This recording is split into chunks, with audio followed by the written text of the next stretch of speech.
Hello everyone, welcome to EduTap. Today we have Dhwani with us, and she has been able to crack IRDI Grade A examination.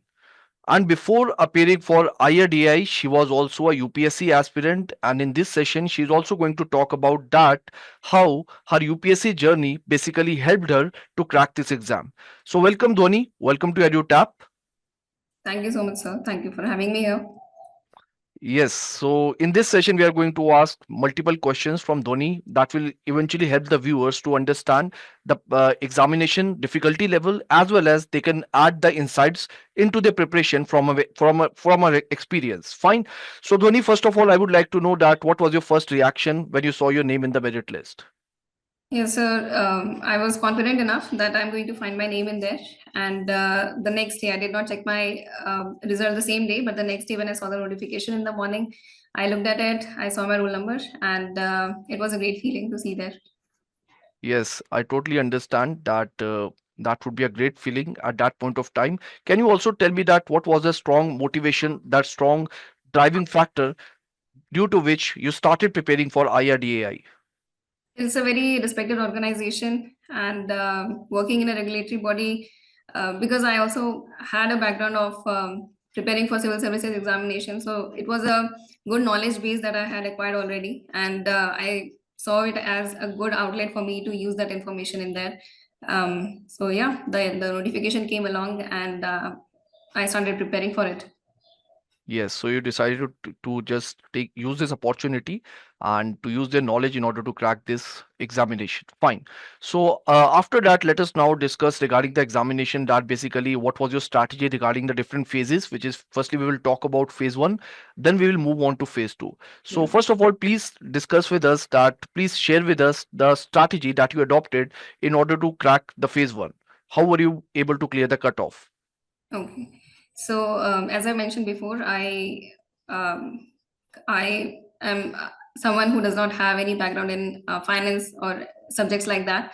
And since I was preparing for civil services examination, I was not particularly very familiar with the subject of insurance as such. And for that, after the notification came out, I think it came out in August, and I did not had the liberty of time in my hands, and therefore I thought of going for some kind of coaching.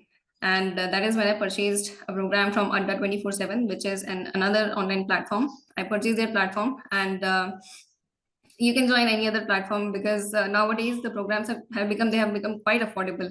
So if you face difficulty in handling everything on your own, I think it's a good option to go for. And that is what I did, and it certainly helped me because it has taken off the burden off of my shoulders. Because for the UPSC, the preparation, the demand is very different. But for this particular examination, the demand as far as the prelims was concerned was very different. So with the coaching, with the right kind of guidance, and the content, you just need to revise what is going to be provided to you. You need not look anywhere else. It is just the content. You need to have a tunnel vision. You need to focus on the content that is provided, the guidance that is being provided by the faculty. Have faith in them and just keep doing that. That's it. So for the prelims, since English was my strongest suit, I did not pay any attention to prelims for English at all. I did not practice any mocks, no nothing. For quantitative aptitude and for reasoning, I did not chase the mocks. I did not run after giving endless number of mocks. I focused more on solidifying my concepts. It was more about getting the clarity over the concepts because once you know the concepts, the questions are going to be solved in a minute. And the level of difficulty of the paper is also not very, very high. The questions are quite solvable, but it also depends on your strategy, like which, since it is a compound timing, of course, you have this liberty of moving within those sections. But I personally went first for the English part, and in one go, I was able to solve almost 37 to 38 questions. And after that, I moved on to GA, the current affairs section part of it. Now, current affairs here is very objective. It's all about how better can you retain the information and how can you retrieve that information when it is needed just by looking at the question. So it is completely based on your revision. How many times have you revised it? And yeah, so that was the next part that I went to. And then I went for the reasoning and the quantitative aptitude. So as the questions came along and as I thought that I will be able to do it, I kept on attempting the questions, and yeah, and that is how I moved forward in this. But for the current affairs section, I would say I worked exclusively hard for that, as I said, because UPSC's demand is very different. So this one I had to revise it multiple times. I used to listen to the audio lecture first thing in the morning, and I used to follow it up with reading the same thing. So I had taken out all the printouts that were provided for monthly current affairs section. I had taken out all the printouts. I had made the booklets of each and every month. So yeah, in the morning I used to listen to the audio lecture followed by reading the same magazine for the same month, and that is how I was able to revise it, done the same content twice in a day. And once you have done it, you have gone through that iteration, the second time it becomes even more easier for you to do that. So you can listen to that on the 2x speed, and you can get almost 2-3 months done in one go. And anything specific about quants and reasoning? Were they your weak areas, or you had a good grip on quants and reasoning? So they were not necessarily my great areas, because there are a lot of different concepts in there, and it is only by practice that you can get better in understanding and grasping a particular concept. So once I was done with concept, I used to take the mocks, but it was not something that I was completely relying upon. Rather, I was relying more upon whether I particularly am justifying that concept or not, whether I have gained proper information and knowledge about that particular concept or not. So being honest with myself is what is more important, right? So yeah, grasping that content, that context, and that particular concept is much more important according to me. Not Okay. chasing marks, not just looking after what have you scored in the marks. Sometimes it could be motivating, sometimes it could be demotivating. So it depends on the person, but you cannot completely rely on that. Yes. That's great. That's a great strategy, I would say. Apart from that, if we talk about the phase two, after phase one, if we talk about phase two of IRDI, we know that the nature of the paper is very much descriptive in nature. It is descriptive. So, what was your strategy with respect to the different type of components, like the insurance component, the management components, and the ESI impacting insurance also? So the format of the paper is it's a pen and a paper based examination, and that is something that made me really happy, because with the UPSC preparation, it's all about writing. For the mains, it is just about the writing and how well can you present your answer, how in a better way can you lay out your answer. So that was a good thing for me to start with. Now coming to the English section of it, as I said, I have mentioned before, for the prelims as well as for mains, I did not really touch English like that. I just went through the previous year's question papers. It is very important to go through the previous year's question papers, both for the prelims and for the mains. So in that particularly, I had downloaded the solved previous year's question papers from the EduTap website itself, and I looked at how they have framed the answers, what is the content that they have provided, and on I made that as my benchmark, and from that I took the guidance that this is how I need to maybe approach this particular question or this particular concept, and that is something that I applied on all the three papers. So for English, as I said, I did not do much for it, but I had definitely looked at the previous year's question papers and basically having a clear strategy as to how I'm going to be starting off my letter, or how am I going to end my letter, like that. Certain sentences, I had certain sentences in my head already, that this is how I'm going to be introducing my concept, or this is how I'm going to be ending my letter, or something like that. So the intro and outro was already ready for me. For the Prezi, again, it is not something extraordinary. It's a very simple thing. So I think anyone will be able to do it if you practice enough about that. For the essays, there are different formats for the essays. It depends on which topic are you choosing. You can divide it into different pillars. You can use the PESTEL approach, like politics, economics, social, environmental factors, integrating all of that and making it into a comprehensive essay, or maybe a life cycle approach or something like that. So there are different ways in which you can tackle the essays. For the second paper, again, my knowledge base, it came in really handy, because it is about the economic and the social issues. So I only had to integrate the knowledge that I had gained in my years of learning about civil services examination. I only had to integrate it with the insurance part of it, and again, laying out your answer, how are you going to start your answer. You need to also work on how you need to present your answer. It is not just about the content is definitely important, but then you also need to know how are you going to lay out your answer, because you do not have that much of time in the real examination, you are literally running out of time, and you are competing against the time. So everything should be already clear in your head. Every strategy should be clear in your head. What the intro is going to be, how are you going to write the outro, and in between you will also have to pepper your answers with some good contemporary examples. It's very, very important. New data, facts, and for that you will have to visit the IRDA website, or maybe their publications, or any other piece of news that you feel is going to be supplementing your answer as far as insurance particular sector is concerned. I think you can add that, and that is certainly going to add value to your answers. And for paper 3, as I said, I had taken the coaching, so I had the content ready already. The content was in the form of booklets, but I had to make it concise, so I had to make it into my own notes. I did not write notes as such. I'm not particularly a note maker person, but in those booklets, when I went through the entire content of it, whatever I felt was important, I jotted it down somewhere. And I had also written whatever examples I had to write regarding that particular concept of it. I had also written it somewhere, so that it was easier for me to revise. Plus, again, anything that is happening in the current time, we'll also have to add it in there, and that is going to make your answers comprehensive. Okay, so was there any specific strategy that you adopted for current affairs that are related to insurance? Because a lot of schemes were asked in PYQs. This year, there were not many schemes, but last year, a lot of schemes were asked. I mean, not last year, but last time when the exam was held. So, was there any specific strategy with respect to that? For the prelims or for the No, for the mains, for the phase two. for phase 2, I refer to my notes. First of all, whatever schemes were there in vogue, whatever was going on currently. First was that. Second was going through the IRDAI website, what their goals are, what they are doing right now, what they are planning to achieve in the future, every single thing. And of course, newspaper reading is something that I am habitual of. So that is unskippable.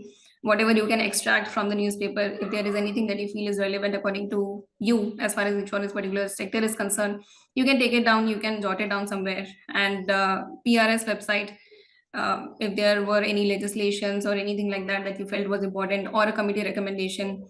So quoting all of that actually adds a lot of value to your answers.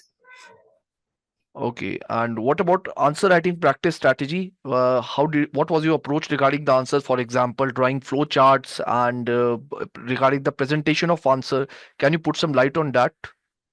Okay, so the structure of the answer is going to maybe vary from person to person, and also from question to question. But what I have found is that writing in a verbose manner does not work for me at all. So I had to write it in points. Maybe somewhere, if I felt that I could make them understand a concept according to, say, through a flow chart, or through a diagram, or maybe a radial diagram, something like that, then I used to do that. And that saves up a lot of time, but also the examiner, they know that this is the information that you're trying to convey, so you are killing two birds with one stone in that. And yeah, write in points, make your answer more balanced. Do not make your answer lopsided. Your answer needs to be balanced. If you're talking about positives of something, you will also have to make the negatives of it. You will also have to counter that, but ultimately the way forward is something that should be neutral. It should be balanced, and should be ending on a positive note. Okay. And since you come from UPSC background and a lot of viewers who are going to watch this video, there will be many UPSC aspirants. So can you please talk about something, I mean, something very briefly regarding your UPSC journey also, that how many attempts you have given, and how that experience has basically helped you in this examination? Okay, so I have taken this examination almost 6 times now, and I have also written mains once. Uh, the examination, the demand of the examination is very, very different. But if you want to have a plan B, because it is not a very smart idea to put all your eggs in one basket. So maybe if you want to diversify your options and open up other options for yourself, I think these kind of regulatory bodies are a good way to go to, because your previous knowledge that you have gathered so far, that is certainly going to help you in doing better in these examinations, and it is certainly going to give you a competitive edge over your competitors. So you can try that out. I think it's a good plan B. Okay, it's a good plan B. And of course, in UPSC also, you do a lot of answer writing, and all these skills are going to be very handy in order to crack an exam like IRDI.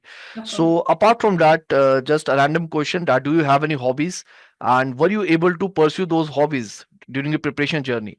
So of course, I do. I am someone who loves to work out. So I work out a lot.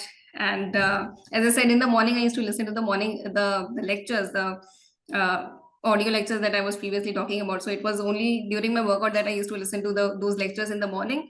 I wake up at 4 o'clock in the morning and I start my workout by 5. So that is when I used to listen to those. And morning time is the best time where you can absorb the information as much as you can.